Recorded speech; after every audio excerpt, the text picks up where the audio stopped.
ছেলে মেয়ে কলেজে পড়ে, বাবা বলে কলেজে পড়ো, 2-4টা বান্ধবী নাই। ছেলে প্রেম করে, সেই গল্প বাবা শোনে। আবার সেই বাবা চায়ের দোকানে আড্ডা মারে আর গল্প করে বলে আমার ছেলে আমার বন্ধুর কাছে শুনলাম ভার্সিটিতে পূর্ণিমার মতো একটা মেয়ের সাথে প্রেম করেছে। কথা কয়। আবার বলে এই ওগুলো পড়াশোনা করতে গেলে 2-4টা বান্ধবী থাকে, আমারও ছিল। প্রেম করবি যেটা পছন্দ করবি, মেয়ে রাজি না হলে মেয়ের মাকে রাজি করার দায়িত্ব আমার। এ কথা কন না কে? ছেলে মারামারি করে একটু কষ্ট করে মার খেয়ে চলে আসছে, তখন বলে এই ভুলে যাবি না তুই তালুকদার বংশের ছেলে, মার খায় আসবি না, 2-4টাকে মারিয়ে তুই আসবি, কত টাকা লাগে তোর বাপ দিবি। এলে বাপ সন্তানকে মানুষ বানাবে না মাস্তান বানাবে? এরকম বাবা হওয়া যাবে না। কিসের অহংকার করেন আপনি? কিসের টাকা পয়সার অহংকার করেন আপনি? সন্তানটাকে নম্রতা ভদ্রতা শিখান, আদব শিখান। কথা বল। ছোট হোক বড় হোক সবাইকে যেন সম্মান দিয়ে কথা বলে। পারবো তো ইনশাআল্লাহ? হাকিম, আমি তোমাকে একটা প্রশ্ন করতে চাই। আজ থেকে কয়েক বছর আগে আমরা একটা রাখালের সাথে মাঠে ছাগল চড়ানোর কাজ করতাম। তার চেহারার সাথে তোমার চেহারার মিল খুঁজে পাওয়া যায়। বলো তো লোকমানে হাকিম, সেই ছেলেটা তোমার কেউ হয় নাকি সেই ছেলেটা আজকে তুমি আলোচনা করতেছো? ওই হাজার হাজার বড় মজলিসের লোকমানে হাকিম নিজের পরিচয় দিয়ে বলতেছেন আজ থেকে কয়েক বছর আগে যে মাঠে ছাগল চড়াইতো সেই দিনের মানুষ আজকে আপনাদের সামনে, এক সময় যে রাখাল ছিল আজকে সে আপনাদের সামনে এই হাজার হাজার জনতার সামনে বয়ান করতেছে। বলেন আল্লাহু আকবার। মানে আমি একদিন রাখাল ছিলাম, আজকে আপনারা আমার কথা শোনার জন্য হাজার হাজার মানুষ উপস্থিত হয়েছেন। আমি সেই রাখাল ছেলেটাই আপনাদের সামনে কথা বলতেছি। আল্লাহু আকবার বলেন। এজন্য মুমিন তার অতীত ভুলে যায় না। কথা বলেন না কেন? মুমিন তার অতীত ভুলে যায় না। গভীর মনোযোগ দিয়ে কথাগুলো বোঝার এবং শোনার চেষ্টা করবেন। আল্লাহ রাব্বুল আলামিন বলেন আমি লোকমান হাকিমকে হিকমত দিয়েছিলাম, জ্ঞান দিয়েছিলাম এবং বলেছিলাম লোকমান তুমি আমার শুকরিয়া আদায় করো। লোকমান হাকিম শুকরিয়া আদায় করেছিলেন কার? এরপরে আল্লাহ রাব্বুল আলামিন বলেন যারা শুকরিয়া আদায় করে সে তার নিজের জন্য আদায় করে, আর যারা শুকরিয়া আদায় করে না তাদের জেনে রাখা উচিত আমি আল্লাহ অমুখ অপেক্ষী, আমি আল্লাহ নিজেই প্রশংসিত। বলুন সুবহানাল্লাহ। প্রশংসা আদায় করলে আপনার লাভ, আমার আল্লাহর কোনো লাভ নাই। প্রশংসা আদায় না করলে আমার লস, আপনার লস, আল্লাহর কোনো লস নাই। তামাম পৃথিবীর মানুষগুলো যদি একত্রিত হয় আল্লাহকে আল্লাহ বলে ডাক দেয়, আমার আল্লাহর সম্মান মর্যাদা পারে না। আবার তামাম পৃথিবীর মানুষগুলো যদি একত্রিত হয়ে আল্লাহকে আল্লাহ বলে না ডাক দেয়, আমার আল্লাহর সম্মান মর্যাদা কমে না। আপনি ডাকলেও আমার আল্লাহ আল্লাহ, না ডাকলেও আমার আল্লাহ আল্লাহ। তাহলে প্রশংসা আদায় করলে কার লাভ? আবার কয় আল্লাহর লাভ, আমাদের লাভ। সেই কথা আল্লাহ বলেন ওয়ালাকাদ আতাইনা লুকমানাল হিকমাতা আনিশকুরু লিল্লাহ ওয়া মান ইয়াশকুরু ফাইন্নামা ইয়াশকুরু লিনাফসিহি ওয়া মান কাফারা ফাইন্নাল্লাহা গনিয়্যুন হামিদ। আল্লাহ রাব্বুল আলামিন বলেন আমি লোকমান হাকিমকে হিকমত দিয়েছিলাম, জ্ঞান দিয়েছিলাম। ইলম আর জ্ঞান দেওয়ার মালিক কে? আমাদের কোনো জ্ঞান নাই, জ্ঞান দেওয়ার মালিক কে? ক্বালু সুবহানাকা লা ইলমা লানা ইল্লা মা আল্লামতানা ইন্নাকা আনতাল আলিমুল হাকিম। বলুন সুবহানাল্লাহ। জ্ঞান দেওয়ার মালিক কে? আমার আল্লাহ বলেন ওয়ালাকাদ আতাইনা দাউদা সুলাইমানা ইলমা। আমার আল্লাহ ডেকে বলেন আমি পয়গম্বর দাউদ এবং সুলাইমানকে ইলম দিয়েছিলাম, জ্ঞান দিয়েছিলাম। তাহলে বলেন তো বাজান ইলম আর জ্ঞান দেওয়ার একমাত্র মালিক কে? আল্লাহর নবী দাউদ আলাইহিস সালাম যখন তার সুমধুর কণ্ঠে জাবুর কিতাব তিলাওয়াত করতেন, কণ্ঠটা এত মিষ্টি এত সুন্দর ছিল, সমুদ্রের মাছগুলো পর্যন্ত কিনারায় এসে ভিড় জমাইয়া আল্লাহর নবী দাউদের কণ্ঠে জাবুর শুনতো। বলুন সুবহানাল্লাহ। আল্লাহর নবী দাউদ আলাইহিস সালাম জীবনের শেষ প্রান্তে গিয়ে আল্লাহ আল্লাহ তাআলার কাছে ডেকে বলেন, আল্লাহ আমার জানতে বড় ইচ্ছে হয়, আমি দাউদ মারা গেলে পরবর্তীতে ফিলিস্তিনের বাদশাহী কে পাবে, আমার জানতে বড় ইচ্ছা হয়। আল্লাহ তাআলা ডেকে বলে, দাউদ তোমার পরবর্তীতে আমি আল্লাহ রাব্বুল আলামিন তাকে ফিলিস্তিনের বাদশাহী দান করব। আমার পক্ষ থেকে নিয়ামত এবার একটা সিন্ধুক যাবে, ওই সিন্ধুকের ভিতরে তিনটা জিনিস থাকবে, যে বলে দিতে পারবে ওই তিনটা জিনিসের কি কি নাম আর কোনটা দিয়ে কি কাজ হয় বুঝে নিতে পারবেন, আমি আল্লাহ রাব্বুল আলামিন তোমার পরবর্তীতে তাকে ফিলিস্তিনের বাদশাহী দান করব। বলুন আল্লাহু আকবার। আল্লাহ নবী দাউদ আলাইহিস সালাম এই কথা শোনার পরে হাজার হাজার মানুষকে ডেকে একত্রিত করলেন, ওই ভরা মজলিসে ডেকে বলে, তোমাদের সামনে একটা কথা আমি রাখতে চাই, তোমরা সবাই কান খাড়া করে আমার কথা শোনো। ও দেশের জনগণ শোনো দিয়া মন, আল্লাহর পক্ষ থেকে নিয়ামত এবার একটা সিন্ধুক আসবে, ওই সিন্ধুকের ভিতরে তিনটা জিনিস থাকবে, কোনটার নাম কি, কোনটা দিয়ে কি কাজ হয়, তোমরা কি কেউ বলে দিতে পারবা? পয়গাম্বরের সামনে থাকা হাজার হাজার মানুষ মাথা নত করে চলে যায়, পয়গাম্বরের প্রশ্নের উত্তর কেউ দিতে পারলো না ভাই। এইভাবে কয়েকটা দিন অতিবাহিত হয়ে গেল। আল্লাহর নবী দাউদ চিন্তা করলো, এত জায়গায় আমি মানুষকে বললাম, কোনো মানুষ রাজি হলো না, এইবার নিজের ঘরের লোকদেরকে একটু বলার দরকার। এই কথা ভেবে আল্লাহ নবী দাউদ আলাইহিস সালাম তার কলিজার টুকরা সন্তানদেরকে একত্রিত করলেন। আল্লাহ নবী দাউদ আলাইহিস সালাম যার সন্তান ছিল 40 জন। কয়জন? শুনে শুকে গেছে, একটু জোরে বলেন সুবহানাল্লাহ। আর আমাদের স্লোগান, সন্তান দুইটার বেশি নয়, একটা হলে ভালো হয়। আর আমার স্লোগান, না হইলে আরো ভালো হয়, খালি টোনার টুনি ডিস্টার্ব করার কেউ নাই। কথা বলে না কেন? মনে রাখবেন, এই স্লোগান কোন মুসলমানের নাম, তাম পৃথিবীর ইহুদি খ্রিস্টানেরা পরিকল্পনা করে ষড়যন্ত্র করে মুসলমানের মাথার মধ্যে এইটা ঢুকিয়ে দিয়েছে যে সন্তান দুইটার বেশি নয়, একটা হলে ভালো হয়। কারণ তাম পৃথিবীর জালেমেরা চায় মুসলমানের সংখ্যা কমুক না বাড়ুক। কথা বলেন। আজকে পৃথিবীতে 700 কোটির উপরে মানুষ, সংখ্যায় আমরা মাত্র 200 কোটির কাছাকাছি, কিছু কম বেশি।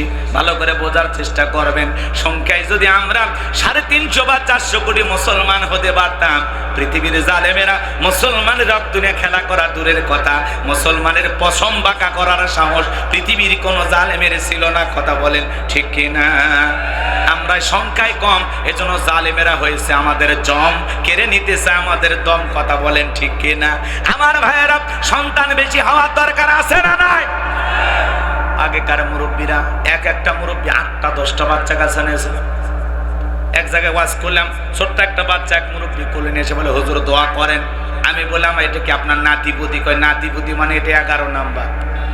কি কোন সাসা, রাগ করতেছেন আপনারা? আমার ভাইয়েরা, এজন্য সন্তান এই বাদামালা কিসে বাবা, আস্তে আস্তে আস্তে আস্তে নড়াচড়া করে যায়। আর মঞ্চে এরকম আসা যাওয়া করে, কেন? কোনো সমস্যা? গভীর মনোযোগ দিয়ে কথাগুলো শুনে যাবেন বাজান। আচ্ছা বলেন তো বাজান, সন্তান বেশি হলে রিজেক্ট দিবেন কে? তাহলে অনেক মানুষ সন্তান বেশি নিতে চায় না, রিজেক্টের টেনশনে। কথা কোন ঠিক কিনা? লম্বা হবে, আমি লম্বা করব না। আল্লাহ নবী দাউদ আলাইহিস সালাম ছেলে মেয়ে কয়জন? 40 জন। জোরে বলেন কয়জন?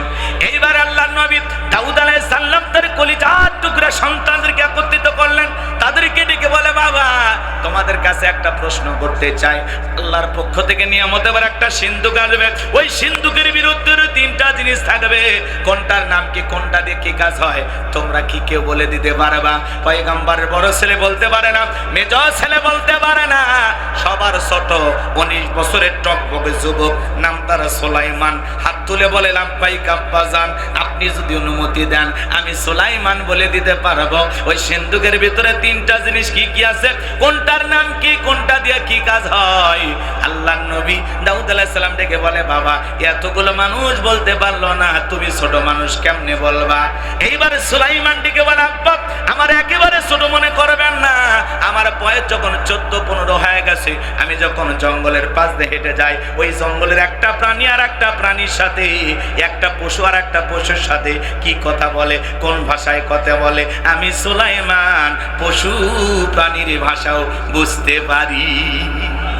ও আব্বাজান আমারে ছোট মনে করবেন না, আমার বয়স যখন 14-15 হয়ে গেছে, আমি যখন জমিনের ওপর পথ চলি, আসমানে পাখি ডানা মেলে উড়ে যায়।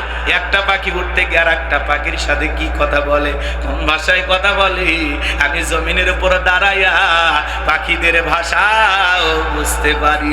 আল্লাহর নবী সুলাইমান এমন একজন পয়গাম্বার যে পিপিলিকার ভাষাও পর্যন্ত বুঝতে, বলুন সুবহানাল্লাহ। সেই নবী সুলাইমান হাত তুলে বলে, আব্বাজান আমি বলে দিতে পারবো সিন্ধুকের ভিতরে 3টা জিনিস কি কি আছে, কোনটার নাম কি, কোনটা দিয়ে কি কাজ হয়। ও দিনাজপুরের মুসলমান, আপনারা কি একটু শুনবেন? কারা কারা শুনবেন হাত তুলে আল্লাহকে দেখান। লিল্লাহি তাকবীর, লিল্লাহি তাকবীর। হাত নামান। আল্লাহ রাব্বুল আলামিন বলেন, আমি লোকমানে হাকিমকে হিকমত দিয়েছিলাম, ইলম দিয়েছিলাম, জ্ঞান দিয়েছিলাম এবং বলেছিলাম আমার প্রশংসা আদায় করো, কৃতজ্ঞতা প্রকাশ করো। লোকমানে হাকিম শুকরিয়া আদায় করেছিল কার? জোরে বলেন। শুকরিয়া আদায় করলে বান্দার নিয়ামত কমে না বাড়ে। লা ইন শাকারতুম লাযীদান্নাকুম ওয়া লা ইন কাফারতুম ইন্না আযাবি লাশাদীদ। নিয়ামত পাওয়ার পরে যারা শুকরিয়া আদায় করে, আল্লাহ তাদের নিয়ামত সমূহগুলোকে বাড়ায়া দেয়। আর যারা নিয়ামত পাওয়ার পরে না শুকরিয়া আদায় করে, আল্লাহ তাদের নিয়ামতগুলোকে ছিনাইয়া নেন। আর তাদের জন্য রয়েছে কঠোর আযাব, শাস্তির ব্যবস্থা। জোরে বলুন নাউযুবিল্লাহ। দিল দিয়া কথাগুলো বোঝার চেষ্টা করবেন। তাহলে গভীর মনোযোগ দিয়ে কথাগুলো একটু শুনে যান। শুকরিয়া আদায় করলে কার লাভ? আমার লাভ। শুকরিয়া আদায় না করলে কার লস? তাহলে বেশি বেশি আল্লাহর শুকরিয়া আদায় করা দরকার আছে না নাই? কেন আল্লাহর শুকরিয়া আদায় করবেন না? অনেকে বলে হুজুর এই সমস্যা ও সমস্যা। আরে ভাই, এই পৃথিবীর জমিনে কত মানুষের কত সমস্যা আছে, কেন আল্লাহর শুকরিয়া আদায় করবেন না? অনেকে একটু অভাব অনটন থাকলে আল্লাহকে ভুলে যায়। আপনি শুধুমাত্র উঁচুর দিকে তাকাবেন না, সামনের দিকে তাকাবেন না, শুধুমাত্র আসমানের দিকে তাকাবেন না, আশেপাশে চলতে চলতে দেখবেন কত মানুষ কত সমস্যা আছে। তার চাইতে আপনাকে আল্লাহ অনেক ভালো রেখেছে। কেন আল্লাহর শুকরিয়া আদায় করবেন না? পা থেকে মাথা পর্যন্ত তাকায় দেখেন, কোটি কোটি টাকার নিয়ামত আল্লাহ তাআলা আপনাকে দান করেছেন। মনে রাখবেন, আল্লাহর পক্ষ থেকে বান্দার কাছে সবচেয়ে বড় নিয়ামত হলো সুস্থতা। আল্লাহ তাআলা আপনাকে সুস্থ রেখে, ভালো রেখে এই মাহফিলে আসার সুযোগ করে দিয়েছেন। এটা আল্লাহর দেয়া অনেক বড় অনুগ্রহ, আল্লাহর দেয়া অনেক বড় নিয়ামত। কথা বলে ঠিক কিনা? আমার ভাইয়েরা, দিল দিয়া কথাগুলো বোঝার চেষ্টা করবেন। এই পৃথিবীর জমিনে তাকায় দেখেন কত মানুষ কথা বলতে পারে না, চলতে পারে না, হাত নাড়াচাড়া করতে পারে না, চক্ষু দিয়া তাকাইয়া আসমান জমিন দেখতে পারে না। আল্লাহ চাইলে ওই মানুষদের কাতারে আপনাকে আমাকে ফেলাইতে পারতো কিনা? জোরে বলেন। পারস্যের কবি শেখ সাদী রহমতুল্লাহ আলাইহি জমিনে পথ চলতেছেন আর মনে মনে ভাবতেছেন, আল্লাহ আমি এত বড় কবি, আমার পায়ে এক জোড়া স্যান্ডেল নাই, মনটা বড় খারাপ। এক পা দুপা চলতে চলতে তাকায়া দেখে আল্লাহর একজন বান্দা বসে আছে। তাকায়া দেখে যার 2টা পা নাই। সিজদায় লুটিয়ে পড়লেন, চোখের পানি ছেড়ে দিয়ে কাঁদেন আর ডেকে বলেন, আল্লাহ আমার পায়ে জুতা না, আমি মন খারাপ করেছি। এই দুনিয়ার জমিনে তোমার এমনও বান্দা আছে যার 2টা পাই নাই। কথা বলেন না কেন? একবার কুড়িগ্রাম ওয়াজ করতে গেছিলাম, অন্ধ হাফেজ সাহেব ছিল আমার সাথে, দ্বিতীয় বক্তা। খাওয়া দাওয়া করতেছিলাম, হঠাৎ করে বিদ্যুৎ চলে গেল। আমি বললাম, ভাই তাড়াতাড়ি আলোর ব্যবস্থা করেন, প্লেটের ভিতরে অনেক খাবার আছে, কোনটা খাইতে গিয়ে কি খাই? অন্ধ হাফেজ সাহেব হাতটা ধরে বলে, হুজুর 52 বছর হয়ে গেল আমার চোখে কোনো আলো নাই। ও হুজুর, আসমানটা দেখতে কেমন আমি জানি না, জমিনটা দেখতে কেমন আমি জানি না। ও হুজুর, আমার মা দেখতে কেমন আমি জানি না, আবার বাবা দেখতে কেমন আমি জানি না। আমি বড় হওয়ার পরে মা বাবা বিবাহের ব্যবস্থা করেছে, আমার স্ত্রী ফর্সা না কালো আমি জানি না। আল্লাহ অনেকগুলো ছেলে দিয়েছে, মেয়ে দিয়েছে, ছেলেদের চেহারা কেমন আমি জানি না, মেয়েদের চেহারাটা কেমন আমি জানি না।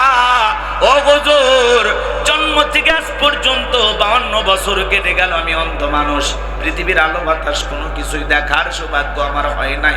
তবু আমি আমার রবের প্রতি মন খারাপ করি নাই। আল্লাহ দুনিয়ার জমিন আমার চোখের আলো দেয় না, আমাকে অন্ধ বানাইছে। কিয়ামতের ময়দানে যেদিন আমার আল্লাহ আমার চোখের আলো ফেরায় দেবে, সেই দিন যেন আমি আমার চোখের আলো ফিরে পাওয়ার পরে ওই চোখ দিয়া সর্বপ্রথম আমার মালিক আল্লাহকে দেখতে পাই। একটা অন্ধ ব্যক্তির সান্ত্বনাটা কত সুন্দর। আল্লাহু আকবার। অন্ধ মানুষ, কোরআনের হাফেজ, আর আমাদের চোখ আছে দেখেও পড়তে পারি না, হাফেজ তো দূরের কথা, কথা বেড়া রাগ করেন। আল্লাহ এত নিয়ামত দিয়েছে, কি সুন্দর হাত চলতেছে ফিরতেছে, কি সুন্দর পা হেঁটে যাচ্ছেন। কত মানুষ প্রতিবন্ধী, অসহায়, চলতে পারে না, ফিরতে পারে না, তাদেরকে দেখে শিক্ষা গ্রহণ করুন। আল্লাহ চাইলে ওই প্রতিবন্ধী বানায় আপনাকে আমাকেও দুনিয়ায় পাঠাইতে পারতো। তাহলে শুকরিয়া কার? সবসময় প্রশংসা হবে কার? আলহামদুলিল্লাহ। সুখে থাকি আর দুঃখে থাকি, হাসপাতালে থাকি আর বাড়িতে থাকি, সব সময় প্রশংসা হবে কার? আপনার মতো হাজার হাজার মানুষ অসুস্থ হয়ে হাসপাতালের বেডে শুয়ে নাই। আল্লাহ চাইলে দুই একজনের কাতারে আপনাকে আমাকে রাখতে পারতো না? কত মানুষ বাড়িতে শুয়ে আছে, হ্যাঁ, প্যারালাইজ হয়ে, রোগীলে আপনাকে আমাকেও বাড়িতে এরকম শোয়ে রাখতে পারতো না? তো আল্লাহ আপনাকে সুস্থ রেখেছেন, তাহলে প্রশংসা হবে কার? ভাই, আল্লাহ আপনাকে যা দিয়েছেন, যতটুকু দিয়েছেন, ততটুকু পেয়ে শুকরিয়া আদায় করবেন, আল্লাহ নিয়ামত বাড়ায় দেবে। রিক্সা চালান, ভ্যান চালান, আলহামদুলিল্লাহ। মাঠে কাজ করেন, ভাটায় কাজ করেন, আলহামদুলিল্লাহ। আল্লাহ যা দিয়েছেন ততটুকু পেয়ে শুকরিয়া আদায় করবেন। আপনার একটা ঘোড়াঘাটে দোকান আছে, আলহামদুলিল্লাহ। কত মানুষ দিনরাত চিন্তা ভাবনা করে এখানে একটা দোকান দেব, কথা বলে না কেন? নিজের অবস্থানে থেকে আমরা কি করব? শুকরিয়া আদায় করব যে আল্লাহ আমাকে যে হালতে রেখেছেন, যে অবস্থানে রেখেছেন, আলহামদুলিল্লাহ। কথা বলেন। কত মানুষ বিদেশে যাওয়ার স্বপ্ন দেখে, আর আল্লাহ তাআলা আপনাকে বিদেশে যাওয়ার তৌফিক দান করেছেন। কত মানুষ রেল স্টেশনে পইরা পইরা ঘুমায়, গায়ে দেবে কম্বল নাই, মাথায় দেবে বালিশ নাই, আর আপনি মাটির ঘর হোক, টিনের ঘর হোক, কি সুন্দর খাটের ওপরে মাথার তলে বালিশ দিয়ে আরামে ঘুমাইতেছেন। কথা বলেন ঠিক কিনা? তাহলে ওই রেল স্টেশনে ফুটপাতে পড়ে থাকা মানুষের চাইতে কি আল্লাহ আপনাকে ভালো রাখে নাই? কত মানুষ ডাস্টবিনের খাবার কুড়ে খায়, সেই মানুষের চাইতে কি আপনি ভালো নাই? তাহলে কেন আল্লাহর শুকরিয়া আদায় করতেছেন? কত মানুষ মানুষের কাছে হাত পাতে, আপনাকে তো হাত পাতা লাগে না, আল্লাহ চাইলে আপনাকে ভিক্ষুক বানাইতে পারতো না? তাহলে কেন আল্লাহর শুকরিয়া আদায় করবেন না? ভাই, জীবনে যতটুকু আল্লাহ দিয়েছে, জন্মের সময় আমরা মায়ের পেট থেকে কি নিয়ে আসছি? ছিল আমাদের কিছু ছিল? এই যে শরীরে দামি দামি পোশাক পরে আছি, এই যে আপনারা প্যান্ট শার্ট পরে আছেন, জামা গেঞ্জি পরে আছেন, কে দিয়েছে? হ্যাঁ, আপনি লক্ষ লক্ষ টাকার মালিক, কোটি কোটি টাকা আপনার ব্যাংকে, কয়েক বিঘা জমির মালিক আপনি, বিল্ডিং এর মালিক আপনি, কে বানিয়েছে? কে? কে? জন্মের সময় মায়ের পেট থেকে টাকার বান্ডিল নিয়ে আসছিলেন? 2-4 বিঘা জমির দলিল নিয়ে আসছিলেন? তাহলে কে দিয়েছে এগুলো? একটু হিসাব করে দেখেন। আমি কিশোরগঞ্জে ওয়াজ করতে গেছিলাম, এক লোক হাউমাউ করে হাত ধরে কান্না করে বলতেছে, বাবা, আমি গ্রামে গ্রামে হাওয়াই মিঠা বিক্রি করতাম, আল্লাহ আজকে আমাকে 150 বিঘা জমির মালিক বানাইছে। কয় বিঘা? কে দিয়েছে? নিজের চিন্তা করেন। আজ থেকে 5-10 বছর আগে আপনার অবস্থানটা ছিল কোথায়? আল্লাহ কোথা থেকে কোথায় নিয়ে আসছে? কেন আল্লাহর শুকরিয়া আদায় করবেন না? একটু ভাবলেই দেখবেন সব সময় মাথাটা নত হয়ে আসবে। কথা বলেন ঠিক কি না? তাহলে সুখে থাকি দুঃখে থাকি প্রশংসা হবে কার? সব সময় জবানে কার জিকির থাকবে? তাহলে আপনারা সবাই কেমন আছেন? আলহামদুলিল্লাহ। আল্লাহ আমাকে ভালো রেখেছেন, আলহামদুলিল্লাহ। হাজি মানুষ হজ করে আসছে, কত হাজিরে জিজ্ঞাসা করে কেমন আছে? হুজুর, গরিবের থাকা না থাকা এই দিনকাল যাচ্ছে কোনো মতে, আর কি আছে আর কি, এই আলহামদুলিল্লাহ। মানে অনেক কষ্টের পরে কুত্তায় আলহামদুলিল্লাহ বের করা লাগে। এ কথা বলে না কেন? হাই রে, কত পেঁয়াজ গোস। ভাই কেমন আছেন? আছি, গরিব। মানে এমন একটা ভাব দেখায়, যখনই আপনাকে জিজ্ঞাসা করা হবে, ভাই আপনি কেমন আছেন? আলহামদুলিল্লাহ, আলহামদুলিল্লাহ। আমার জাগিরদার ছিল, ওনাকে যখন মাঝে মাঝে ফোন দেই, বাজান কেমন আছেন? আলহামদুলিল্লাহ। কোনো সমস্যা? কয় সমস্যা থাকলে তোমারে বলবো কেন? সমস্যা দিবেন যিনি, সমাধানও করবেন তিনি। আল্লাহু আকবার। আপনার যদি একটা জুতার ফিতাও লাগে, চাইতে হবে কার কাছে? কার কাছে? এরকম মন মানসিকতা তৈরি করেন। আল্লাহ কোনো কিছু দিতে ব্যর্থ না, আমরা চাইতে ব্যর্থ। কথা বলেন। আমরা চাওয়ার মতো চাইতে পারি না। রাস্তার ভিক্ষুককে কোটিপতি বানাই কে? ওই কোটিপতিকে ভিক্ষুক বানাই কে? কত এমপি মন্ত্রী বড় বড় কথা বলতো, আজকে জেলখানায় পচে মরতেছে, কার খেলা? আল্লাহর ফয়সালা দেখে বিশ্বাস হয় না? হ্যাঁ, কোন সময় ভাবছিলেন 41 সালের আগে নামাইতে পারতেন? ভাবছিলেন এমন ভাবসাব কিসের 41? আল্লাহ যদি তাদেরকে 200 বছর হায়াত দিত তাও মনে হয় নামানো যাইতো না। কিন্তু আল্লাহর ধরা বড় কঠিন। ইন্না বাতাসা রাব্বিকা লাশাদীদ, আল্লাহর পাকড়াও বড় কঠিন। আল্লাহ ধরে না, যেদিন ধরবে মামু বাড়ি দিল্লি গিয়ে পড়বে। কথা বলেন ঠিক না? আল্লাহর ফয়সালা হয়েছে 24 সালে বিদায় নেবে। এটা আল্লাহর ফয়সালা ছিল। কার ফয়সালা ছিল? এটা বিশ্বাস করেন না? এই জন্য বাজান, আল্লাহর উপরে তাওয়াক্কুল করতে হবে। আসমান থেকে যেটা ফয়সালা হবে এটা পৃথিবীর কারো ঠেকানোর ক্ষমতা, জোরে বলেন ঠেকানোর ক্ষমতা। গত 7 তারিখে বৃষ্টি দিয়েছিল, জুয়েল ভাই ঠেকাতে পারছে? আসমান মালিকের ফয়সালা, বক্তারও কিছু নাই, কমিটিরও কিছু করার নাই, শ্রোতারও কিছু করার নাই। কথা বলে ঠিক কিনা? আল্লাহর ফয়সালা মেনে নিতে হয়। আর আল্লাহর ফয়সালা যা হয়, এই ফয়সালার উপরে বান্দা হিসাবে, গোলাম হিসাবে আমাদের সন্তুষ্ট থাকতে হবে। আলহামদুলিল্লাহ, খেয়ে আসি আলহামদুলিল্লাহ, না খেয়ে আসি আলহামদুলিল্লাহ, সুখে আসি আলহামদুলিল্লাহ, দুঃখে আসি আলহামদুলিল্লাহ। সব সময় জবান দিয়া প্রশংসা হবে কার? জোরে বলেন কার? আজকে জিজ্ঞাসা করলে ভাই কেমন আছেন, এটার কথা মুসলমানের জবান দিয়ে সর্বপ্রথম বের হবে আলহামদুলিল্লাহ। আল্লাহর পয়গাম্বার আদম আলাইহিস সালামকে আল্লাহ তাআলা যখন প্রথম সৃষ্টি করেছিলেন, আদম আলাইহিস সালামকে আল্লাহ তাআলা রূহ দেওয়ার পরে জবান দিয়ে সর্বপ্রথম যে কথা বের হয়েছে সেই কথা কি? এই তো আলহামদুলিল্লাহ। তাহলে জবান দিয়ে প্রশংসা হবে কার? চলতে ফিরতে উঠতে বসতে সব সময় প্রশংসা। ভাই আগামী কালকে কি আপনাদের সাথে দেখা হবে? তাহলে কি বলতে হবে? অনেকে দোয়া দরুদ কিচ্ছু জানেন না, আছে না এরকম মুসলমান? ভাই কেমন আছেন? কয় ইনশাআল্লাহ। ওই জায়গায় ইনশাআল্লাহ। একজনের শাশুড়ি মারা গেছে, কয় আলহামদুলিল্লাহ। আপনার স্ত্রী গর্ভবতী, সন্তান হয়েছে, কয় ইন্না লিল্লাহি ওয়া ইন্না ইলাইহি রাজিউন। একজন পেশাবখানায় যা দোয়া পড়তেছে, বিসমিল্লাহি ওয়ালা বারাকাতিল্লাহ। আমি তখন বললাম, চাচা এ তো খানা খাওয়ার দোয়া। কয় বাবা কোন দোয়া যে কোন জায়গায় পড়া লাগে মাঝে মাঝে মনে হয়, এলোমেলো হয়ে যায়। এরকম লোক আছে না? পেশাবখানায় যায় খানা খাওয়ার দোয়া করতেছে। কথা কনা। এক মুরব্বী মুয়াজ্জিম ছিল, হাত তুললে বলে রব্বি হাবলি মিনাস সালিহিন, রব্বি হাবলি মিনাস সালিহিন। 12-14 বছর ধরে এই দোয়া করে। কি যে পাইছে হুজুর দোয়ার ভিতরে। এক চালাক যুবক আলেমের কাছে জিজ্ঞাসা করছে, ভাই এই দোয়ার মানে কি? রব্বি হাবলি মিনাস সালিহিন। আমাদের মুয়াজ্জিম প্রত্যেকটা মুনাজাতে এই দোয়া ছাড়ে না। তখন বলতেছে, ভাই এই দোয়ার অর্থ হলো আল্লাহ আমাকে একটা নেককার সন্তান দান করো, একটা সৎ পুত্র দান করো। তখন বলতেছে তাই নাকি? বলে হ্যাঁ ঠিক আছে। এইবার মুয়াজ্জিমের কাছে গেছে, যখনই নামাজ পড়ে দোয়া ধরছে, বলে হুজুর থামেন, এই দোয়ার অর্থ কি আপনি জানেন? কয় না জানি না। তাহলে প্রতিদিন এই দোয়া করেন কেন? কয় দোয়ার মানে কি? কয় এই দোয়ার অর্থ হলো আল্লাহ আমাকে একটা নেককার সন্তান দাও। আল্লাহর কাছে আপনি প্রতিদিন নামাজ পড়ে সন্তান চান। কয় বাবা এই দোয়ার অর্থ যে এটা যদি আমি জানতাম তাহলে 11 বছর আগে দোয়া পড়া বন্ধ করতাম। কারণ ওনার সন্তানদের বাড়ি ঘর ভরে গেছে। কথা কি বুঝতে পারছেন? আল্লাহর কাছে আপনি চাইলে আল্লাহ দেবে, কিন্তু চাওয়াটা যেন অন্তর থেকে হয়। কথা বলে ঠিক কিনা? তাহলে সুখে থাকি দুঃখে থাকি, ভালো থাকি মন্দ থাকি, খেয়ে থাকি না খেয়ে থাকি, সব সময় জবান দিয়ে প্রশংসা হবে কার? আপনারা সবাই কেমন আছেন? আলহামদুলিল্লাহ। কোনো তালবাহা নাই, এদিক ওদিক সব কথা পরে, ডাইরেক্ট কথা আলহামদুলিল্লাহ। কি বোঝা গেল?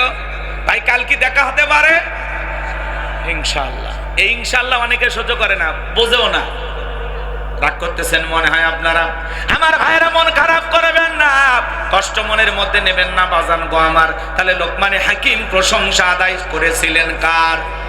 আমরা প্রশংসা আদায় করব কার? সব সময় রবের প্রশংসা আদায় করবেন তো ইনশাআল্লাহ। এরপরে আল্লাহ রাব্বুল আলামিন জানিয়ে দিলেন, আমার আল্লাহ বলেন ওয়া ইযা ক্বালা লুকমানু লিবনিহি ওয়া হুয়া ইয়াইযুহু ইয়া বুনাইয়া লা তুশরিক বিল্লাহ ইন্নাশ শিরকা লাযুলমুন আযীম। লুকমান হাকিম শুধু মাঠে ময়দানে ওয়াজ নসিহত করতেন না, উপদেশ দিতেন না। লোকমানে হাকিম তার কলিজার টুকরা সন্তানদেরকে একত্রিত করেছেন। আল্লাহ তাআলা সেই কথা বলতেছেন, ওয়া ইযা ক্বালা লুকমানু লিবনিহি ওয়া হুয়া ইয়াইযুহু ইয়া বুনাইয়া লা তুশরিক বিল্লাহ ইন্নাশ শিরকা লা যুলমুন আযীম। আমার আল্লাহ বলেন, স্মরণ করো লোকমানে হাকিমের কথা। যখন লোকমানে হাকিম তার কলিজার টুকরা সন্তানদেরকে একত্রিত করে উপদেশ চলে, সন্তানদেরকে বলতেছেন, ইয়া বুনাইয়া, হে আমার বৎস, হে আমার কলিজার টুকরা সন্তান। সন্তানকে যখন কোনো কাজের আদেশ দেবেন একটু ভালোভাবে ডাকার দরকার আছে না নাই? আল্লাহর কোরআন বলতেছি, ইয়া বুনাইয়া, হে আমার বৎস, হে আমার কলিজার টুকরা সন্তান, হে আমার হৃদয়ের স্পন্দন। সন্তানকে কিভাবে ডাকতে হবে আল্লাহর কোরআন আপনাকে শিক্ষা দিচ্ছে। আল্লাহু আকবার বলেন। আর আমরা ডেকে বলতো এদিকে আয়।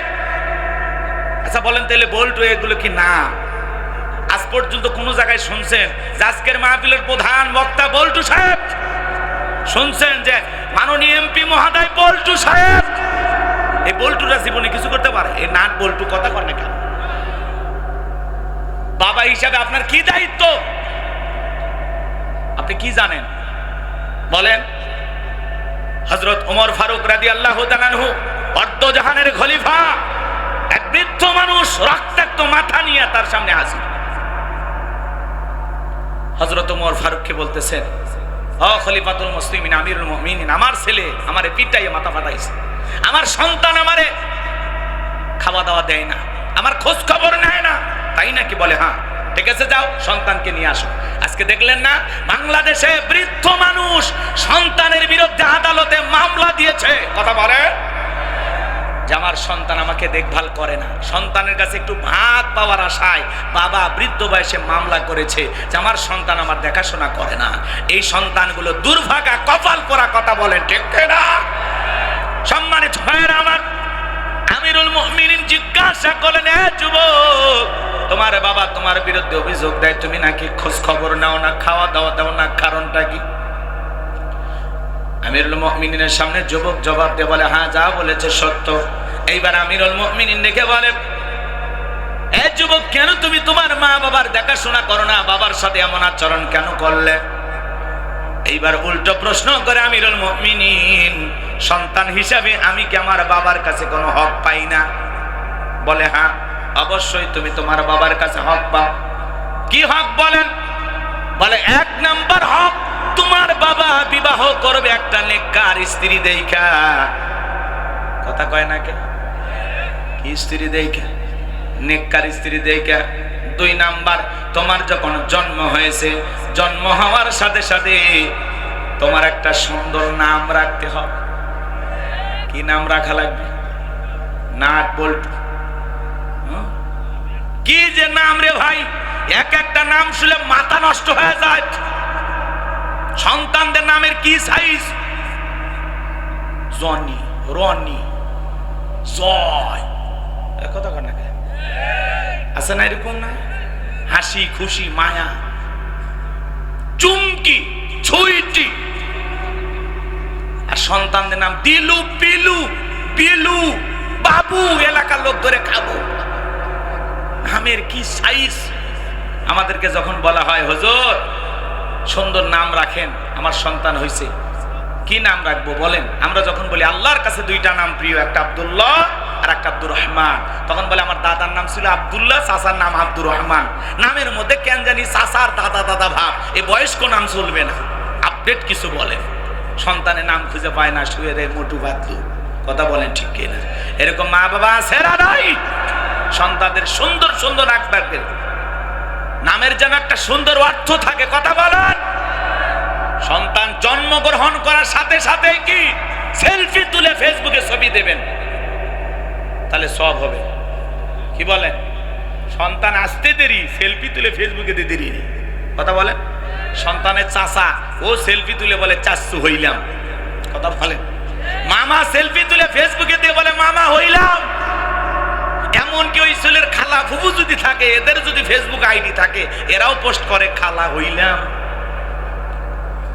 যে নারী সন্তান জন্ম দিয়েছে তারও যদি একটা ফেসবুক আইডি থাকে, ওই অবস্থায় সন্তানকে ঠিক মতো পরিষ্কারও করে নাই, ওই অবস্থা একটা সেলফি তুলে বলে অনেক কষ্টের পরে মা হওয়ার স্বাদ বুঝলাম। বলেন তো, সন্তান জন্মগ্রহণ করার সাথে সাথে কি সেলফি তোলা না কানে আজান দেওয়া? এ জোরে বলেন, কি দেওয়া? কানে আজান দিতে হবে। সেলফি তোলার ঠেলায় আজান দেওয়ার কথা 3 দিন পরে মনে হয়। কথা কয় না, কথা কয় না। শুধু আর শুনেন না, আমলের নিয়তে শোনেন। প্রত্যেকটা মাহফিল যেন হয় পরিবর্তনের নিয়তে। কথা বলেন ঠিক কিনা? খারাপ লাগতেছে? তাহলে বাচ্চা জন্মগ্রহণ করার সাথে ছেলে হোক আর মেয়ে হোক কানে আজান দিতে হবে। অনেক বড় বড় মুফতি আছে উল্টাপাল্টা বলে, উল্টাপাল্টা শুনবেন না। ছেলে হোক আর মেয়ে হোক কানে কে দেবেন? দেবেন তো ইনশাল্লাহ। এরপরে সুন্দর একটা নাম রাখবো, ছেলে হোক মেয়ে হোক, সুন্দর নাম, নবীদের নাম, সাহাবা ইকরামদের নাম। ইংল্যান্ডে বর্তমানে সবচাইতে জনপ্রিয় নাম হলো মুহাম্মদ। তাদের ছেলে সন্তান হইলেই নাম রাখে মুহাম্মদ। আল্লাহু আকবার বলেন। এরপরে সন্তান যখন বড় হবে কি শিক্ষা দেওয়া লাগবে? দ্বীনি ইলম শিক্ষা দেওয়া লাগবে, কোরআন সুন্নাহর জ্ঞান শিক্ষা দিতে হবে, মাদ্রাসায় পড়াইতে হবে। কথা বলেন ঠিক কি না? আর আমরা সন্তান কথাই বলতে পারে না। বলো বাবা এ বি সি, সিতে ক্যাট মানে বিড়াল, বিড়াল কি কয়? মেও মেও। হাই রে মা বাবা, সন্তান চলতেই পারে না, একটু বলতেই পারে না। বলো বলো, ওই যে তোমার আব্বু যাইতেছে, টাটা বলো বলো বলো। যারা শিখাবে টাটা ওর কপাল ফাটা, ওই সন্তান বড় হয়া মারবে কপালে ঝাঁটা। কথা বলে ঠিক কি না? সন্তান বড় হইতেছে, কথা বলতেছে, শিখান আল্লাহর নাম, শিখান তাসবিহ। কথা বলেন। বাপকে বিদায় দিতে কি বলতে হবে? সন্তানকে শিখান, বলো বাবা ফি আমানিল্লাহ। কথা বলেন। অনেক কথা আছে বাজান। প্রত্যেকটা সন্তান তার বাবার কাছে হক পাবে 12টি। জোরে বলেন কয়টি? বলতে গেলে অনেক রাত হয়ে যাবে, লম্বা করার সুযোগ নাই, সংক্ষিপ্ত কথা বলে দিয়ে যায়। কষ্ট পাইতেছেন মনে হয় আমার ভাইয়েরা। লোকমানে হাকিম তার ছেলেদেরকে বলতেছে, ইয়া বুনাইয়া, হে আমার বর্ষ, আমার কলিজার টুকরা সন্তান, লা তুশরিক বিল্লাহ, আল্লাহর সাথে কখনো কাউকে শরীক করা যাবে না। ইন্না শিরিকা লা যুলমুন আযীম, এই শিরিক হলো সবচাইতে বড় জুলুম, সবচাইতে বড় অপরাধ। একটা ছেলে ডেকে বলে, আব্বা আমার দেওয়াজ নসিহত হবে না, ইমামতি হবে না, আমারে কিছু টাকা দেন, আমি একটু বিজনেস করব, ব্যবসা বাণিজ্য করব। লোকমানে হাকিম ডেকে বলে, ছেলে তোমাকে দেবার মতো টাকা তো আমার কাছে নাই। ডেকে বলে, আব্বা জান টাকা দেন, আমার দিয়ে ইমামতি হবে না। বলেন তো বাজান, আলেমের বেটা সবাইকে আলেম হয়? আলেমের বেটাও জালেম হয়, ডাক্তারের বেটাও ডাকাত হয়। কথা বলেন। হাজির বেটাও পাজি হয়, আবার অনেক সময় পাজির বেটা হাজি হয়, ডাকাতের বেটাও ডাক্তার হয়, জালেমের ঘরেও আলেম হয়। কথা কি বুঝতে পেরেছেন? গভীর মনোযোগ দিয়ে কথাগুলো শুনবেন। ছেলেটা বড় নাছরবান্দা। লোকমান হাকিম ডেকে বলে, সন্তান আমার কাছে এই মুহূর্তে নগদ কোনো অর্থ নাই, তবে আমার এক বন্ধু আছে, তার কাছে আমি কিছু টাকা পাই, কয়েকশো দিরহাম পাই, কিন্তু সেই বন্ধুর কাছে আজ পর্যন্ত অনেক খবর পাঠাইলাম কিন্তু টাকা দেয় না। আমার মনের মধ্যে দুঃখ, তার টাকাটা আমি আজ পর্যন্ত নিতে পারলাম না। তবে তোমাকে যাওয়ার যে অনুমতি দেব, বাবা হিসাবে সাহসটা আমি পাই না, কারণ এই সফরটা করতে গেলে পথটা বড় কঠিন। আমি বাবা হয়ে সন্তানকে বিপদের মুখে ফেলে দিতে পারবো না। ছেলে বড় নাছরবান্দা ডেকে বলে, আব্বা আপনি শুধু আমাকে ঠিকানাটা বলে দেন, যেভাবে হোক আমি সেই পর্যন্ত পৌঁছানোর চেষ্টা করব। লোকমানে হাকিম ডেকে বলে, সন্তান যেহেতু তুমি দায়িত্বেও চাও, আমার কথা যেহেতু তুমি শুনবাই না, তাহলে শুনে নাও, জেনে নাও, বাড়ি থেকে যখন বের হবা সফরের উদ্দেশ্যে সর্বপ্রথম 2 রাকাত সালাতুল হাজতের নামাজ আদায় করবা। আর মনে রাখবা সন্তান, বিপদের আগে আর পরে 2 রাকাত করে সালাতুল হাজতের নামাজ আদায় করবা। এইবার ডেকে বলতেছে, সন্তান বাড়ি থেকে বের হওয়ার পর মরুভূমির বিশাল রাস্তা পাড়ি দিতে গিয়ে ক্লান্ত হয়ে পড়বা, তাকায় দেখবা একটা জঙ্গল দেখা যায়, ওই জঙ্গলের ভিতরে দেখবা ঝর্ণার পানি পড়তেছে, সেখান থেকে পানি পান করবা, প্রয়োজন মোতাবেক পানি নেবা। সামনে যা পিছনে তাকায় দেখবা জঙ্গল দেখা যায় না, ভয় পাওয়ার কোনো কারণ নাই, এইভাবে তুমি পথ চলতে পারবা। সমস্ত কথাগুলো লোকমানে হাকিম অনেক আগে কিছুটা ইঙ্গিত দিয়ে দিলেন। এইবার লোকমানে হাকিমের সন্তান পথ চললেন, বাবার কথাগুলো আস্তে আস্তে মিলে যাইতেছে। এইবার পথ চলতে চলতে তাকা দেখেন বিশাল বড় একটা গাছ, মনে চায় গাছের ছায়া একটু বিশ্রাম নেই। বাবা বলেছে আগেই যে গাছের ছায়া আশ্রয় নেবা না নিলেই বিপদ হবে। গাছের গোড়ায় তাকায় দেখে একটা মুরব্বী বসে আছে। লোকমানে হাকিমের সন্তানকে ডেকে বলে বাবা এখানে আসো বিশ্রাম নাও। এইবার লোকমানে হাকিমের সন্তান বলে না মুরব্বী বিশ্রাম নেওয়া যাবে না, নিলেই বিপদ হবে। বাবা বলেছে এইবার শোনেন লোকমানে হাকিমের কথা, সন্তানের কথা শোনার পরে এইবার মুরব্বী ডেকে বলে তোমার বাবাকে বলে নাই চলতি পথে একটা মুরব্বীর সাথে যদি দেখা হয় মুরব্বী যা বলবে তুমি তাই শুনবা? বলে হ্যাঁ বলেছে। তাহলে ভয় পাওয়ার কোনো কারণ নাই বাবা, তুমি আমার কাছে আসো। লোকমানে হাকিমের সন্তান গাছের ছায়া যখন আশ্রয় নিলেন, ক্লান্ত শরীর মুহূর্তের মধ্যে ঘুম চলে আসছে। বিষাক্ত একটা সাপ এসে লোকমানে হাকিমের সন্তানটাকে সবল মেরেছে। মুরব্বী তাকায় দেখে সত্যি তো ছেলেটার বড় বিপদ হয়ে গেল। এইবার কি করলেন? সাপটা ধরলেন, লোকমানে হাকিমের সন্তানটাকে বিষ মুক্ত করলেন। এবার একটা ধারালো অস্ত্র দিয়া সাপটাকে দুই টুকরো করে পেছনের অংশ ফেলায় দিয়া মাথার অংশটা ব্যাগের ভিতরে রেখে দিলেন। লোকমানে হাকিমের সন্তান যখন ঘুম থেকে জাগ্রত হয়েছে ডেকে বলে বাবা সত্যি তোমার বিপদ হয়েছিল, একটা বিষাক্ত সাপ তোমাকে সবল মেরেছিল, আমি তোমাকে বিষ মুক্ত করে দিয়েছি, আর কোনো ভয়ের কারণ নাই। এইবার লোকমানে হাকিমের সন্তান অতি দ্রুত ওযু বানায়া নামাজের মধ্যে দাঁড়ায় গেলেন। নামাজ শেষে বলেছে মুরব্বী বাবা বলেছে বিপদের আগে আর পরে 2 রাকাত করে সলাতুল হাজতের নামাজ আদায় করতে, আপনি থাকেন আমাকে ওই জনবসতি এলাকায় যাইতে হবে, ওখানে গিয়ে আমার বাবার পরিচয় দিলে তারা সেই দ্বীপের রাস্তাটা আমাকে দেখিয়ে দেবে। তাই নাকি? বলে হ্যাঁ ঠিক আছে চলো যাই, আমি যদি তোমার সঙ্গী হই তোমার কি কোনো আপত্তি আছে? লোকমানে হাকিমের সন্তান ডেকে বলে মুরব্বী আমার কোনো আপত্তি নাই। এইবার মুরব্বীকে সঙ্গী নিয়ে লোকমানে হাকিমের সন্তান ওই জনবসতি এলাকায় যায়। যখন পরিচয় দিয়েছেন আমি লোকমানে হাকিমের ছেলে, এই কথা শোনার সঙ্গে সঙ্গে মানুষ তার সন্তানটাকে আদর আপ্যায়ন করতে লাগলেন। লোকমানে হাকিমের ছেলে বলে কেউ বলে বাবা আমার বাড়িতে খাওয়া খাইবা, কেউ বলে আমার বাড়িতে ঘুমাইবা, আদর যত্নের কোনো অভাব হলো না। বলে তো বাংলাদেশে সব চাইতে বড় বক্তা কোরআনের পাখি আল্লামা সাইদি হুজুর, তার সন্তান যদি আপনাদের এলাকায় আসে একটু ভালোবাসা দেবেন কিনা? ডক্টর মিজানুর রহমান আজারি ভাই, তার সন্তান যদি আপনাদের এলাকায় আসে ভালোবাসা দেবেন কিনা? অবশ্যই মহব্বত করবেন বাবার কারণে। কার কারণে? আল্লামা মামুনুল হক, তার সন্তান যদি এলাকা আসে ভালোবাসা দেবেন কিনা? বাবার কারণে ছেলেটাকে মহব্বত করবেন। লোকমানে হাকিমের কারণে তার ছেলেকে সবাই ভালোবাসা দিতে লাগলো, মহব্বত করতে লাগলো। একটা লোক এসে বলে বাবা তুমি কি বিয়ে করছো? বলে না আমি বিয়ে করি নাই। বলে শোনো বাবা বিয়ে যেহেতু করো নাই, এলাকা একটা সুন্দরী মেয়ে আছে, তুমি বিয়ে করো আর না করো অন্তত মেয়েটাকে একবার দেখো। লোকমানে হাকিম আগেই বলেছে বাবা ওই এলাকায় যাওয়ার পর একটা মেয়ে আছে, খবরদার দেখবাও না, বিয়েও করবা না, বাবা আগে নিষেধ করে দিয়েছে। এবার ছেলেটা চিন্তায় পড়ে গেল কি করব? মুরব্বীরা যেভাবে আদর আপ্যায়ন করতেছে তাদের কথাটা কেমনে ফেলাই, বিয়ে যেহেতু করাই লাগবে, মেয়ে দেখলে আর কি হবে, একবার দেখেই নেই। এই কথা ভেবে পাত্রী দেখার ব্যবস্থা করা হয়ে গেল। লোকমানে হাকিমের সন্তান এইবার মেয়েটার চেহারার দিকে তাকায়া দেখেছেন এত সুন্দর নারী, বিয়ে যদি করি এইরকম মেয়ে তো বউ হওয়া দরকার। এত সুন্দর মেয়ে, সেই সময়ের বিশ্ব সুন্দরী বললেও হবে, ভুল হবে না, এত সুন্দর চেহারা। এই যুবক বিয়ে যারা করো নাই, পাত্রী দেখতে যাও না, কারে নিয়ে? বন্ধু বান্ধব। মনে রাখবেন দুলা ভাই বন্ধু বান্ধব সহ পাত্রী দেখতে যাবেন না। কথা বলেন, পাত্রী দেখতে হলে আপনার মাকে সঙ্গে নিয়ে যাবেন। কথা কয় না? মায়ের পেটের বোন আর মাকে সঙ্গে নিয়ে পাত্রী দেখতে যাবেন। আপনি বন্ধু বান্ধব 14 গোষ্ঠী মিলে যান, পাইছেন কোথায়?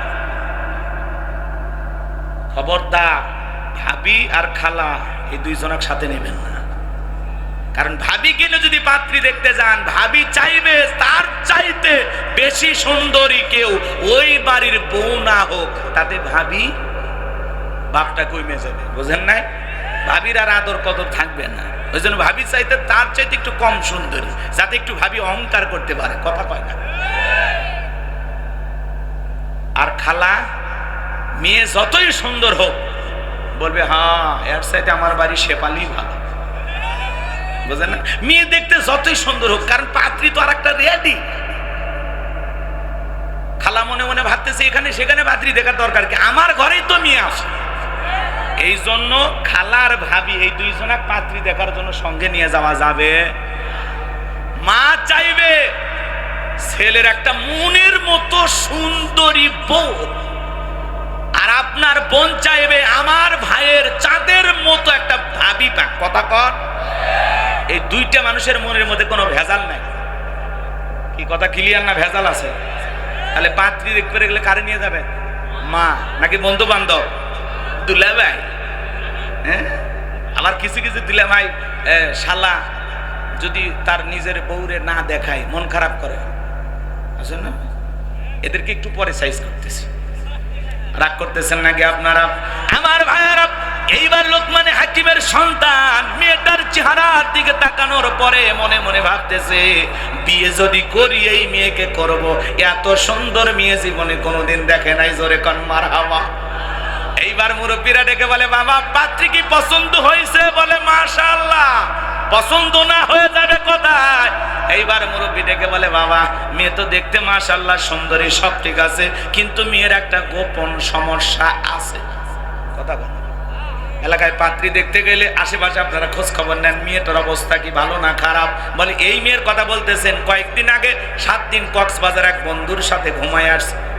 কথা বল না? কয়েকদিন আগে 7 দিন ঘুরে আসছে সেই মেয়ে। আছেন এরকম ঘটনা ঘটে কিনা? ভালো করে বোঝার চেষ্টা করবেন বাজান, মন খারাপ করবেন না। এইবার লোকমানে হাকিমের সন্তানকে ডেকে বলে, বাবা এই মেয়ের একটা গোপন সমস্যা, একবার দুইবার নয়, তোমার আগে ওই মেয়েটার 10 বার বিয়ে হয়েছে। কয়বার? 10 বার বিয়ে হয়েছে। প্রত্যেকটা স্বামী বাসর ঘরে মারা গেছে, একটা স্বামী বাসর ঘর থেকে জীবিত বের হয় নাই। তোমার সিরিয়াল 11 নাম্বার। এইবার বলো তুমি রাজি আছো কিনা? লোকমানে হাকিমের সন্তান মনে মনে ভাবে, এত সুন্দর একটা মেয়ে পছন্দ হয়ে গেল, আবার তার এত বড় সমস্যা, এখন কি করা যায়? লোকমানে হাকিমের সন্তান বলে, কপালে যা আছে মেয়েটাকে আমি বিবাহ করব। লোকমানে হাকিমের সন্তান বিবাহ করতে চায়। পুরো ঘটনাটাকে আপনারা একটু শুনবেন। কারা কারা শুনতে আগ্রহী আছেন? 2 হাত তুলে আল্লাহকে দেখান। লিল্লাহে তাকবীর, লিল্লাহে তাকবীর। হাত নামান বাজান গো আমার। লোকমানে হাকিম তার কলিজার টুকরা সন্তানকে বলতেছেন, ইয়া বুনাইয়া লা তুশরিক বিল্লাহ।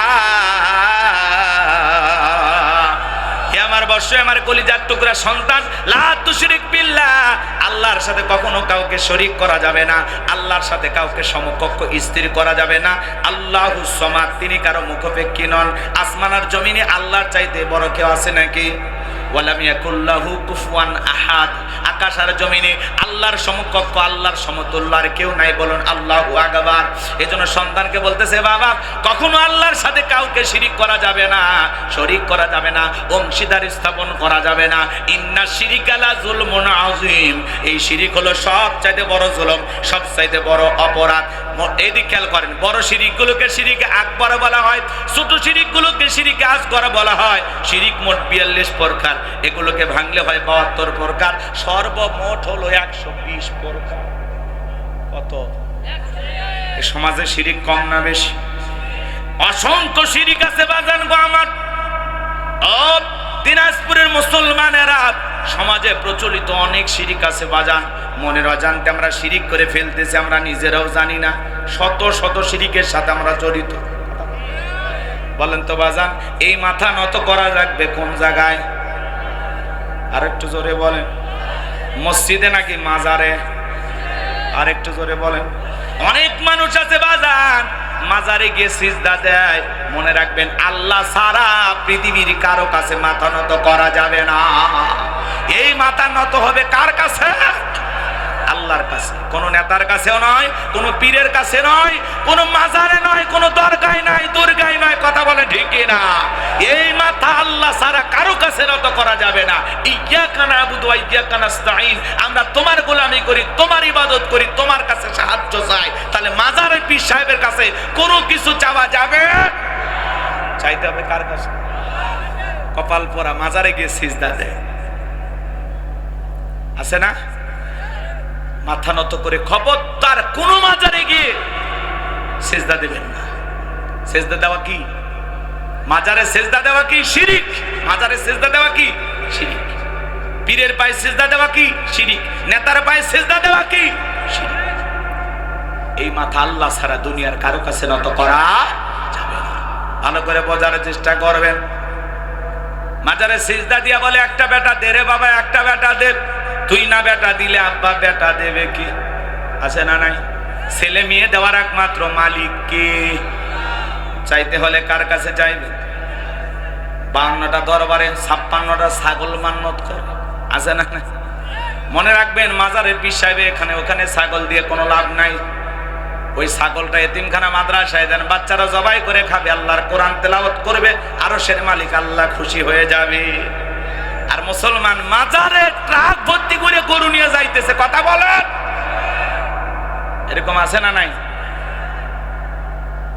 ট্রাক ভর্তি করে মাজারে গরু নিয়ে যাইতেছে, মাইক বাজাইতেছে, গান বাজাইতেছে, লাফালাফি করতেছে আর যাইতেছে। কই আমি ডুব দিয়া আসি প্রেম ধরিয়াই বাবার সন্ধানে। আসসালামু আলাইকুম ওয়া রাহমাতুল্লাহি ওয়া বারাকাতুহু। ইন্নাল হামদালিল্লাহি লাকুরামিল্লাযী খালাকাল ইনসানা ওয়া কাররামা ওয়া 'আল্লামাহু মিনাল বায়ানি মা লাম ইয়ালাম। ফাসুবহানাল্লাযী লা ইহসা ইমতিনানুহু বিল লিসানি ওয়ালা বিল কলাম।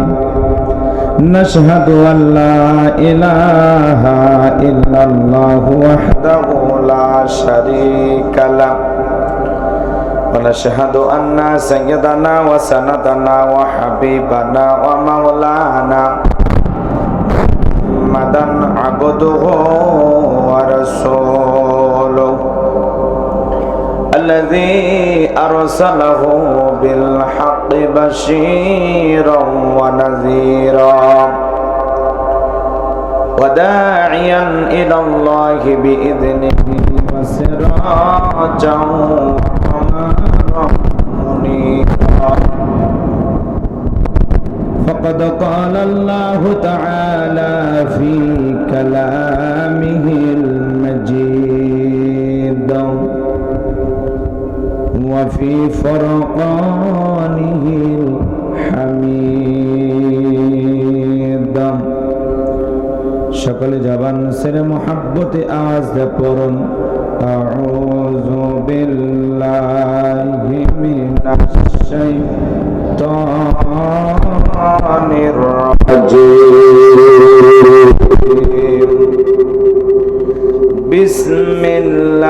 বিসমিল্লাহির রাহমানির রাহিম।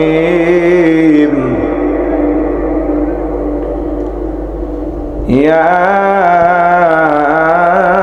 বুনাইয়া আকিমিস সালাহ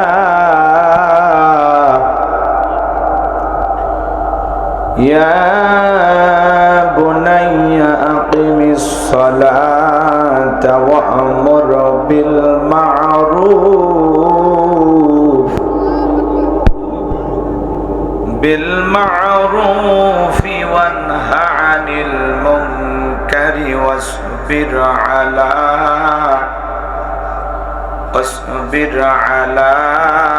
ما أصابك إن ذلك من عزم الأمور.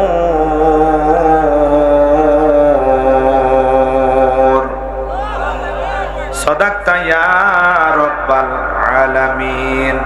وعن أبي هريرة رضي الله تعالى عنه قال قال رسول الله صلى الله عليه وسلم الدنيا سجن المؤمن وجنة الكافر. رواه المسلم.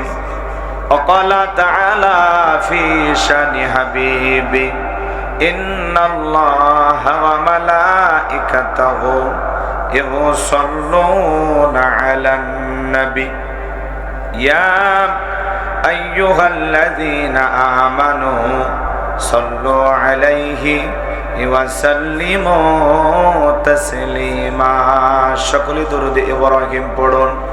اللهم صل على محمد وعلى آل محمد كما صليت على إبراهيم وعلى آل إبراهيم ইন্নাকা হামিদুম মাজিদ আল্লাহুম্মা বারিক আলা মুহাম্মাদ ওয়া আলা আলি মুহাম্মাদ কামা বারাকতা আলা ইব্রাহিম ওয়া আলা আলি ইব্রাহিম ইন্নাকা হামিদুম মাজিদ।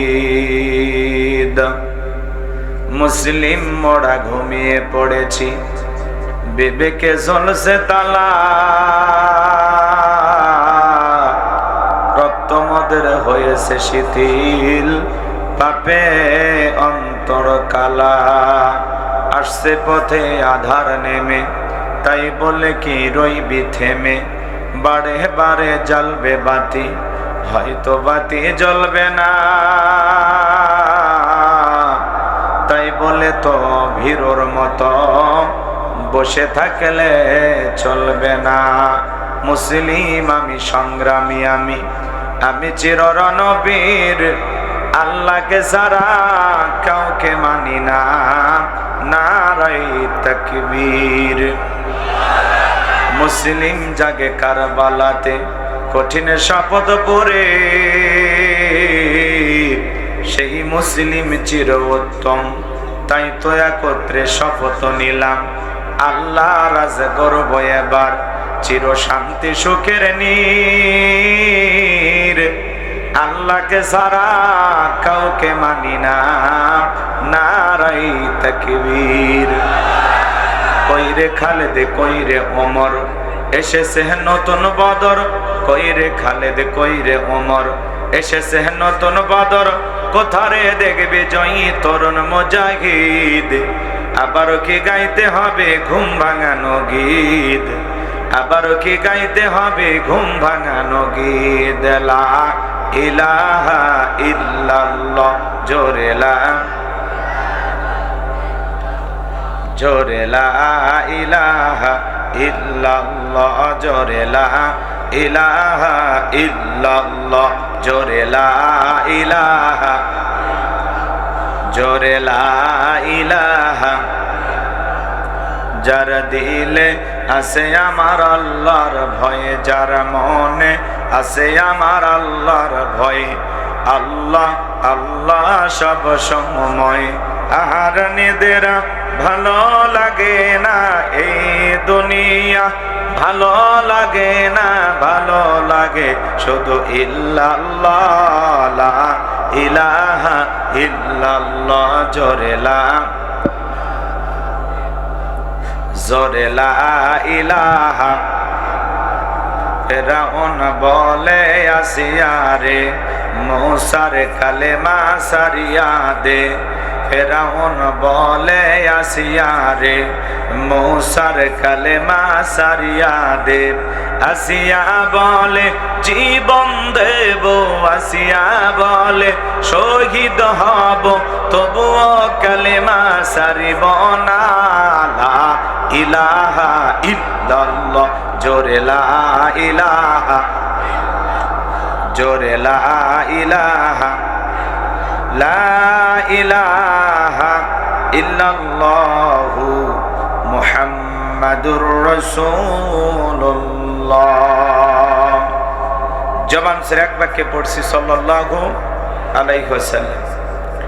বাংলাদেশের ঐতিহ্যবাহী দিনাজপুর জেলার ঘোড়াঘাট থানার অন্তর্গত তালিমুল কোরআন নুরানি হাফিজে মাদ্রাসা ও এতিমখানা লিল্লাহ বোর্ডিং এর উন্নয়ন কল্পে আজকের তৃতীয় বার্ষিক তাফসীরুল কোরআন মাহফিলের সম্মানিত সুযোগ্য অনারেবল প্রেসিডেন্ট জনাব মোহাম্মদ রফিকুল ইসলাম, আল্লাহ পাক তার গোলামকে হায়াতে তৈয়বা সিয়াদে কুলিয়া দান করুন, সকলে বলুন আমিন।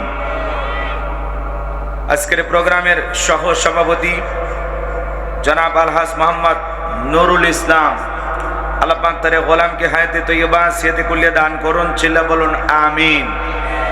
আজকের প্রোগ্রামের প্রধান অতিথি বিশিষ্ট রাজনীতিবিদ, সাবেক মেয়র ঘোড়াঘাট পৌরসভা জননেতা জনাব মোহাম্মদ আব্দুস সাত্তার মিলন সাহেব, আল্লাহ পাক তার গোলামকে হায়াতে তৈয়বা সিয়াদে কুলিয়া দান করুন, জনগণের খেদমতের জন্য আদর্শবান নেতা হিসাবে কবুল করুন। জোরে বলুন আমিন।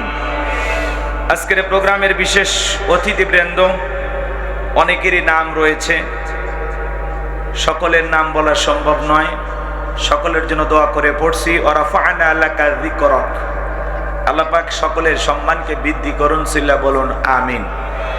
আজকের প্রোগ্রামের আমন্ত্রিত অতিথিবৃন্দ, আমন্ত্রিত ওলামায়ে কেরাম, কথা বলেছেন মাওলানা মোহাম্মদ আশরাফুল ইসলাম, কথা বলেছেন গাইবান্ধা জেলার কৃতি সন্তান, আমার অত্যন্ত কাছের আমার প্রিয় ভাই হাফেজ মাওলানা মোহাম্মদ রবিউল ইসলাম বিদ্যুৎ।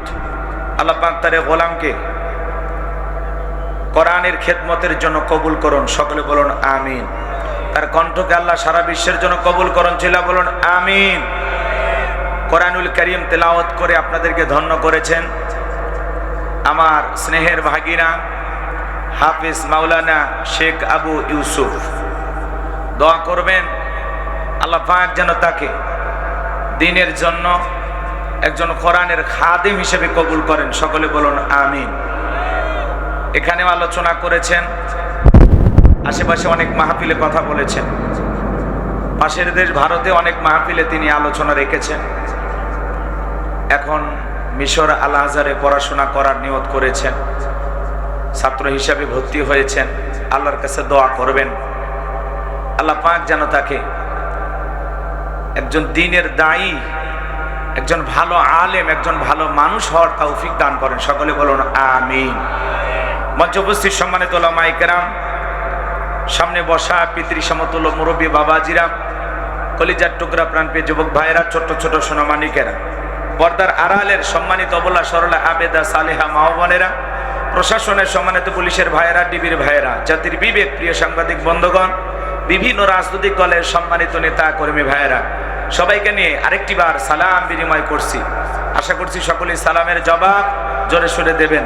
আসসালামু আলাইকুম ওয়া রাহমাতুল্লাহি ওয়া বারাকাতুহু।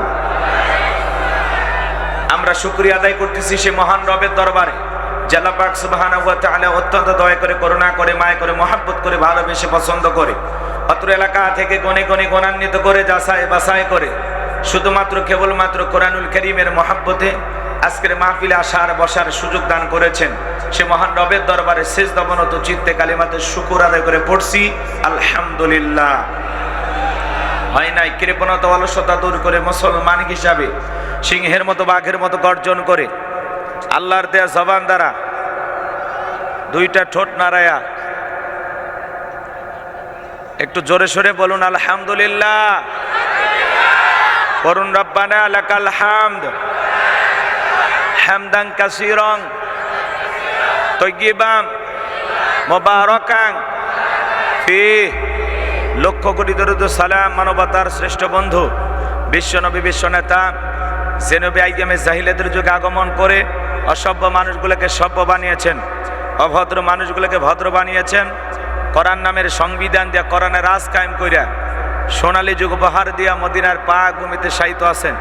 সে রাসূলের প্রতি কলিজা ভরা মহব্বত নিয়ে পড়ছি দরুদ সালাম, সকলেই পড়ুন সাল্লাল্লাহু আলাইহি ওয়াসাল্লাম।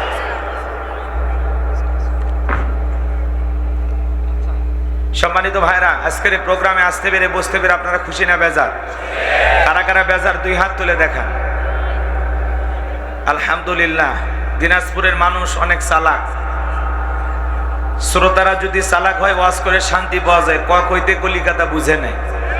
আজকের প্রোগ্রামে আসতে পেরে, বসতে পেরে কারা কারা খুশি, মুখে নিয়ে হাসি, আওয়াজ দেবে বেশি।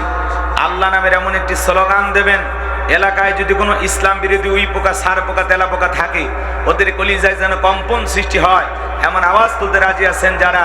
বীর মুসলমানের মতো দুটি হাত টান টান করে তুলে দেখান তো তারা। লিল্লাহি তাকবীর, লিল্লাহি তাকবীর। আল কোরআনের আলম, আল হাদিসের আলম, দুনিয়ার মুসলিম, সারা বিশ্বের মুসলিম। আমার নেতা তোমার নেতা, আমার নেতা তোমার নেতা। লিল্লাহি তাকবীর, আল কোরআনের আলো, আল হাদিসের আলো, দুর্নীতির আলো। অনেকে ঝোঁকে তালে বলে ফেলেছেন দুর্নীতির আলো ঘরে ঘরে জ্বালো। বাংলাদেশে দুর্নীতি দমন কমিশন আছে না নাই? এরপরে দুর্নীতি কমেছে নাকি ডিজিটাল কায়দায় বেড়েই চলেছে? দিন যত করার ছিল দুর্নীতির পাল্লা তত ভারী হচ্ছিল। কথা বলেন ঠিক কিনা? আমরা চাই আমাদের প্রিয় মাতৃ বাংলাদেশ দুর্নীতি মুক্ত আল্লাহ কবুল করুন, ছিল বলুন আমিন। আমরা চাই আমাদের বাংলাদেশ মাদক মুক্ত আল্লাহ কবুল করুন, ছিল বলুন আমিন। আমরা চাই আমাদের বাংলাদেশ যৌতুক মুক্ত আল্লাহ কবুল করুন, ছিল বলুন আমিন। সম্মানিত ভাইরা, আমার ভূমিকা লম্বা কথা নয়, সরাসরি মূল আলোচনায় প্রবেশ করতে চাই। তারপরে দু একটি কথা না বললে নয়। আজ থেকে 1 বছর আগে আমরা যখন কোরআনের মাহফিলে কথা বলার জন্য যাইতাম, যেখানে আমাদের খাবারের আয়োজন থাকতো, এখানে কিছু বুদ্ধিজীবীদের আগমন ঘটতো। এরা দিত আমাদেরকে প্রথম সবে, হুজুর এটা বলা যাবে না, ওইটা বলা যাবে না, এটা বলবেন ওইটা বলবেন না। কথা বলেন। এরপরে মঞ্চে চলে আসলে আবারও দ্বিতীয় দফায় কিছু বুদ্ধিজীবীদের আগমন ঘটতো। এরা দিত দ্বিতীয় সবক, হুজুর এলাকায় মোটামুটি আমরাই সব, আমরাই ওয়াজ যা করবেন করবেন, খবরদার নেত্রীর বিরুদ্ধে যেন কোনো কথা না হয়। এখনকার বুদ্ধিজীবীরা আছে ভাই, টর্চ লাইট মেরে চেহারা খুঁজে পাওয়া যাচ্ছে না। কথা বলে ঠিক কিনা? এই জন্য মনে রাখবেন, জুলুম কখনো চিরস্থায়ী হতে পারে। জালেমদের শেষ পরিণতি হলো পরাজয়, আর মাজলুমদের শেষ পরিণতি হলো বিজয়। শেষ বিজয়ের হাসি মুসলমানেরা হাসবে। কথা বলে ঠিক কিনা? এই পৃথিবীর জমিনে বড় বড় জালেম এসেছিল, চলে গেছে। ভবিষ্যতে যারা জালেম হবে এরাও চলে যাবে। মনে রাখবেন, যুগে যুগে টিকে থাকবে কারা? আল্লাহর প্রিয় গোলামেরা। কথা বলেন ঠিক কিনা? এই জন্য কখনো হতাশ হবেন না। জালেমদের জুলুম দেখে কখনো মনে করবেন না এই বুঝি শেষ হয়ে গেলাম। শেষ থেকে আবার শুরু করে দেবেন তিনি কে? যারা জুলুম করেছিল আজকে তারা আছে, তারা আমাদের উপরে জুলুম করেছিল, তারা জালেম। আল্লাহ বলেন, ইন্নাল্লাহা লা ইয়াহদিল কওমাজ জালিমিন। যারা জালেম আল্লাহ তাদেরকে পছন্দ করে না, জালেমদেরকে আল্লাহ ভালোবাসে না। মনে রাখবেন, জালেমদের সাথে আল্লাহর সাহায্য নাই, কিন্তু মাজলুমের উপরে আল্লাহর সাহায্য আছে না নাই? এজন্য তারা জুলুম করেছিল, আমরা যেন আবার জালেম না হই, এটা মাথায় রাখা লাগবে। কথা বলেন না কেন? তারা মিথ্যা মামলা হামলা দিয়ে মানুষকে জেলখানায় বন্দী করেছিল, আর আমরা যেন কোনো নিরপরাধ মানুষকে মিথ্যা মামলা হামলা দিয়ে জেলখানায় বন্দী না করি। কথা বলেন ঠিক কিনা? তারা মামলার বাণিজ্য করেছিল, আমরা যেন মামলার বাণিজ্য না করি। এই বিষয়গুলো মাথায় রাখা লাগবে। আল্লাহ আমাদের সহি বুঝ দান করুন, জোরে বলুন আমিন। মনে রাখবেন, আপনাকে কেউ জায়গা ছেড়ে দেবে না, নিজের জায়গা নিজেকেই তৈরি করা লাগবে। কথা বলেন ঠিক কিনা? এই পৃথিবীর জমিনে অসংখ্য নবী রাসূলেরা দাওয়াতি কাজ করেছেন, তাদের দাওয়াতি কাজেও কাফের বেঈমানেরা বাধার পাঁচিরি তৈরি করে দিয়েছিলেন। এরপরে আল্লাহর পয়গম্বরেরা শত বাধার পাঁচিরিকে ভেঙে আল্লাহর জমিনে আল্লাহর পথে মানুষকে দাওয়াত দিয়েছেন। কথা বলেন ঠিক কিনা?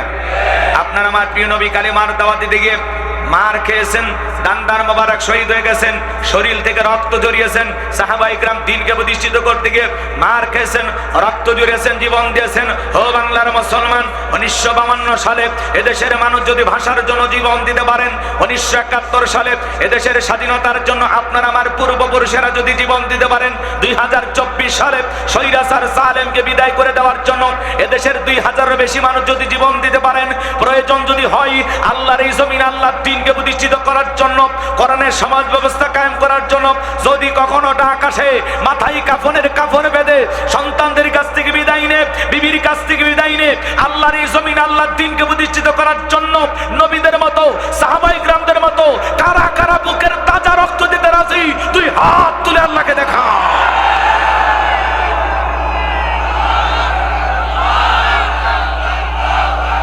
লিল্লাহি তাকবীর, লিল্লাহি তাকবীর। আল কোরআনের আলো, আল হাদিসের আলো, লিল্লাহি তাকবীর।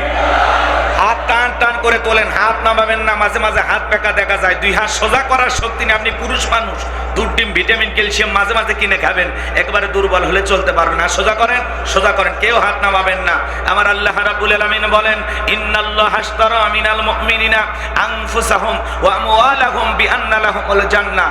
সূরা তাওবার 111 নম্বর আয়াতে আল্লাহ রাব্বুল আলামিন জানিয়ে দিয়েছেন, নিশ্চয়ই মুমিন বান্দাদের জান মাল আমি আল্লাহ ক্রয় করে নিয়েছি, বিনিময়ে দেব জান্নাত। বলুন সুবহানাল্লাহ। তাহলে বলেন তো বাজান, আপনার আমার জীবনের মালিক কে? এই দিনাজপুরের যুবকেরা ভালো করে বলো তো, এই জীবনের মালিককে? প্রেম করবার প্রেমিকাকে পার্কে নিয়ে যা ডাইলগ দিবা, এ জীবন তোমার, তুমি শুধু আমার। ওরে হাইব্রিড যুবক, এই জীবনের মালিককে? আপনার আমার সম্পদের মালিককে? আল্লাহর দেয়া জীবন, আল্লাহর দেয়া সম্পদ আল্লাহর পথে খরচ করতে রাজি আছেন তো মুসলমান? রাজি আছেন তো ইনশাআল্লাহ? বাম হাত নামান, শুধু ডান হাত তুলে রাখেন, শুধু ডান হাত। আল্লাহ রাব্বুল আলামিন বলেন, ইল্লা আসহাবাল ইয়ামিন ফি জান্নাতি ইয়াতাসাআলুন। সূরা মুদ্দাসিরে আল্লাহ পাক বলেন, ডানপন্থী যারা জান্নাতের বাগানে থাকবে তারা, ডানপন্থী যারা আল্লাহর প্রিয় তারা, বলুন আল্লাহু আকবার। কোনো কথা হবে না, কিছু